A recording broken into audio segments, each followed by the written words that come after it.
G, your thoughts on the Cavaliers' victory, as sloppy as it might have been? Now, listen, what's up, YouTube? How y'all living, man? Now, listen, earlier, if you missed it on the KYC app, they said, man, you're being too negative, G. Bush. The Cavs won. They won a playoff game. Come on, bro. I don't care how it get done. They won. You should be happy. Now, let me start this before I say this. I am happy they won. I do believe Evan Mobley was cooking. I really do. I thought he actually was the bright spot of this basketball game. Evan Mobley, 25 points. He had 2 or 3 big threes, and he got a dunk. His defensive pressure was awesome on the ball, and I think that he showed that when the other big two weren't really necessarily getting it going, he said, okay, put the ball in my hands. I could create. I could do something. And he actually brought them from behind with his little 5-point spurt at the end of the third quarter into the fourth quarter. So I give him credit for that. Dennis Schroder, super impressed. You can see his international play actually shining through in this game, because if you think about it, Dennis Schroder is one of those guys who's played a lot of international games for Germany. He's played a lot of FIBA basketball. And the fact that he's just one of them dudes that don't care. He reminds me of the point guard version of J.R. Smith. He can shoot you in a game, shoot you out of a game. But last night he was getting to the rim, and I think that he really gave them a boost, especially when his game was in the balance a little bit. But there are some things that alarm me. There's some things that alarm me with the Cleveland Cavaliers, is because, like, there's still a level of, we need you to be tougher. It's still a level of, we need to figure out what these going on with these turnovers. You can't play turnover basketball when you're playing really good teams, and that's what we are aspiring to be when we move on to the second round. So, yes, I'm excited about the win. I was a little disappointed in the way that they played defense. I think they need to be more physical, but all in all, take the win. Now, what I really would be impressed with is if they can go to Toronto and close them out at home, because Toronto's going to be desperate. The crowd is going to be behind them. Toronto Raptors got one of the best home court advantages in all the sports. And if they can go in there, survive the first punch in the first half, and close them out, and Donovan Mitchell has a good game, or James Harden has a really nice game, I think we'll feel better about their chances, Jason, moving forward. Yeah, I said in the first hour that I didn't didn't think this was the game to pound your chest about mental toughness. Mm-hmm. And they should have put the Raptors away by now. This series should be over. But I don't want to just keep pounding on them. So yeah. I'll tell you what I did like about last night was the fact that they extended the lead with Donovan on the bench in the fourth quarter. That was a big stretch because, Bull, you mentioned it the first hour, and you're right. Like, this team very often has been 4 guys waiting around for Donovan to bail out. And last night, Kenny mentioned Donovan was on the bench, and he tried to put him back in, and Donovan said, they're rolling, like, let them keep going. Yeah. And then after a turnover, Kenny got him back in. But to be able to extend with him on the bench, with the best player on the bench, that's a good sign. Yeah. So it's not all negative and bad. I'm sort of with G on the fact that, like, Toronto's beat up and they're out. Even if both teams were fully healthy, the Cavs are the far superior team. This should not be at a Game 6, but it is. So you have to deal with the reality where you're at. And for that fourth quarter run, for Schroder to carry him the way that he did, for Mobley to hit 3 big threes in the second half, 2 in the fourth quarter.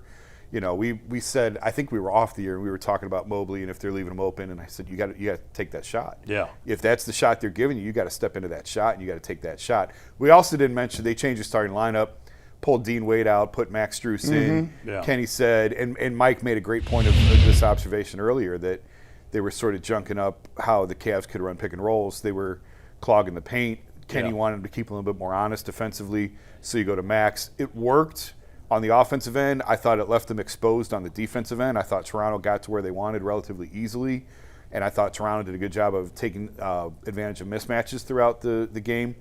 But they won the game.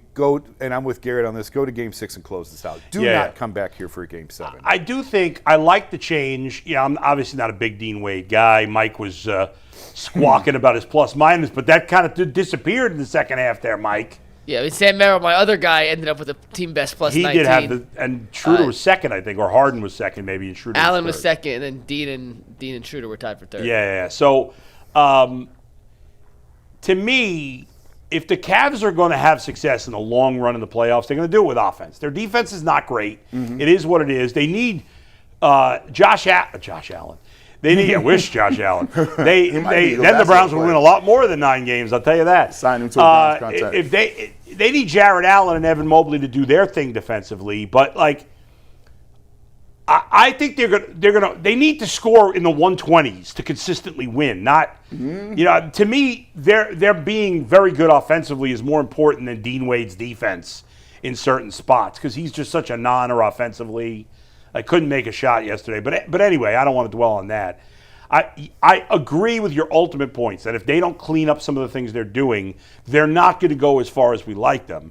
I'm just saying, just because I think we're assuming that it will continue because of the playoff disasters in the past. But as you know very well, every series is a new series. Every game is a new game. Yes. And so, yes, there's things to clean up if they're going to ultimately get to at least the Eastern Conference Finals, if not the finals, if not win it all, which is probably not realistic. But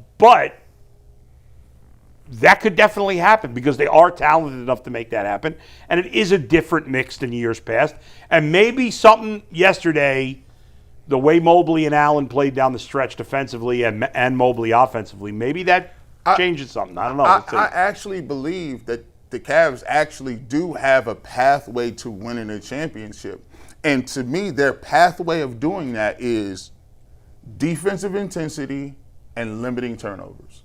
If their defensive intensity is just there where I know people are going to hit tough shots, but the effort, the attention to detail on the scouting report and the rotations, not leaving certain guys open, not breaking, messing different coverages, and then saying, listen, guys, the way we're going to beat teams like Boston or Detroit or Orlando, or we didn't even talk about the East Western Conference, is we have to ramp up our energy and we have to bring consistent energy, and we can't have our main 2 guy ball handlers. Because the thing, Big Nuggets, we say all the time, Kenny Atkinson has really forfeited a lot of the motion, a lot of the cutting, a lot of the things off ball because he's put the ball in Donovan Mitchell and James Harden's hand to make the right decision. And so if those guys are turning the basketball over more than not in 8 turnovers, you don't have the rest of the stuff to lean on. You're counting on them to make the right decision. Well, they didn't really turn it over in the fourth quarter. Hopefully that's a trend because obviously they cleaned it up in the second half. They had a lot of turnovers. Yeah, in the first half. Harden's turnovers the last 3 games have been terrible. He's averaging 7 a game the last 3 games. Overall, he's turned it over 30 times in the series. Go ahead, Mike. Couple things to what G said. So Toronto's done. Have you guys heard the term top lock? The announcers have used it. It's been like the main talking point in how Toronto's trying to guard Cleveland. You said what? Top lock. Oh, okay. I heard something. I did not hear those guys mention that yesterday. Top lock. It just went. Yes. It's just okay.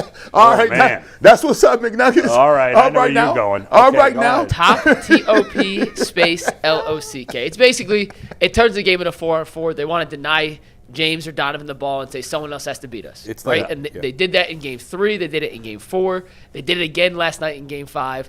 And Dennis Schroder in the fourth quarter was able to be the guy who took advantage of the extra space created by the 4-on-4. But G, you mentioned the space that they the movement they sacrifice with the James Harden offense. I did a little breakdown. You can find the full thing on our YouTube page. It's already posted. I want to show you 2 plays. The first is from Game 4, and the next is from last night, where the Cavs, it wasn't perfect, and it wasn't all the time, but they did make some of those little adjustments that I did think kind of unlocked some of the things that helped them go from scoring 90 or less than 90 points in Game 4 to 125 yesterday, besides the obvious they made more shots. This is the play from Game 4. And see if you can take this. This is the end of the first half. We highlighted this after the Game 4. Everyone's standing still. James goes 1-on-5. Literally nobody moves. There's 4 Raptors in the paint. It leads to an Ingram 3. They end up taking a lead into the half despite the fact they played horribly. It's going to play through one more time. Watch as Harden's dribbling. There's no movement whatsoever at all. We said Jalen Tyson, hey, get to the middle. Make at least Toronto's defense have to react to your movement.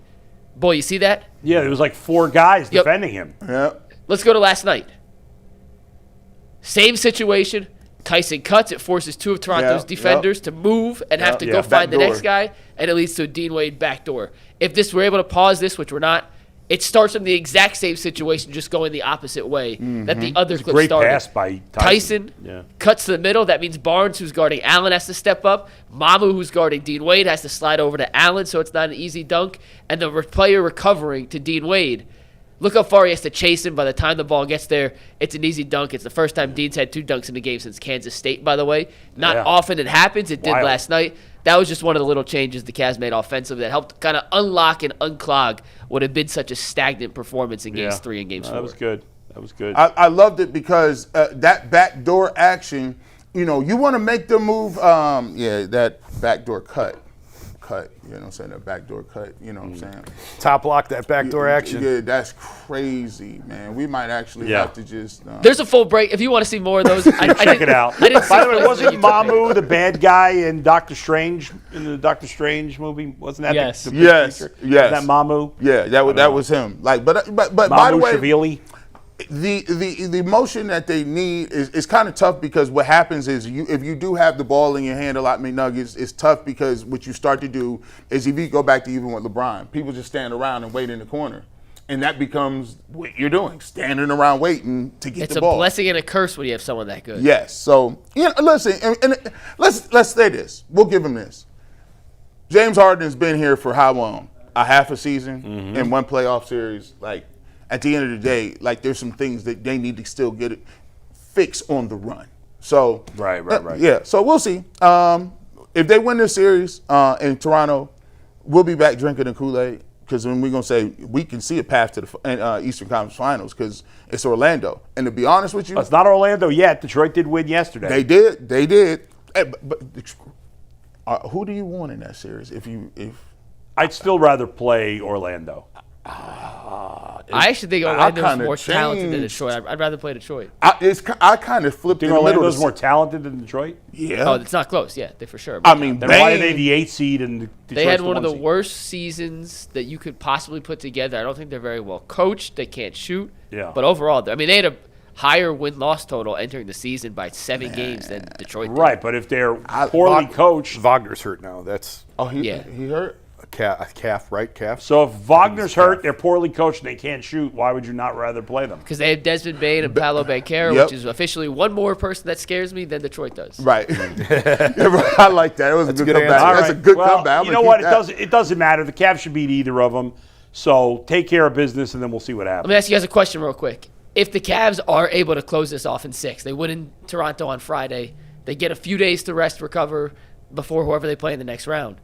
Would it change how you feel about this team in the big picture, the grand scheme of things? No. If they are able to win in Game 6? I would. I would because the reason I say yes is because I know how desperate they'll play. They're going to play like a corner animal, that's fighting for his life. And guess what? They're going to pull out all the stops. They're going if it's cheap shots, if it's tough fouls, if it's diving on the floor, they're going to do all of that. And if the Cavs can match that intensity, weather that, and then finish them at home in one of the toughest places, I will definitely give them credit because it would be the first time that we've seen it. When they won against Orlando, what did they have to do? They had to come back home in Game 7 and was down in that game. They have not finished a team of this type energy level on their own floor. That would tell me that they've matured and that they understand what type of time it is. That's why I would say yes.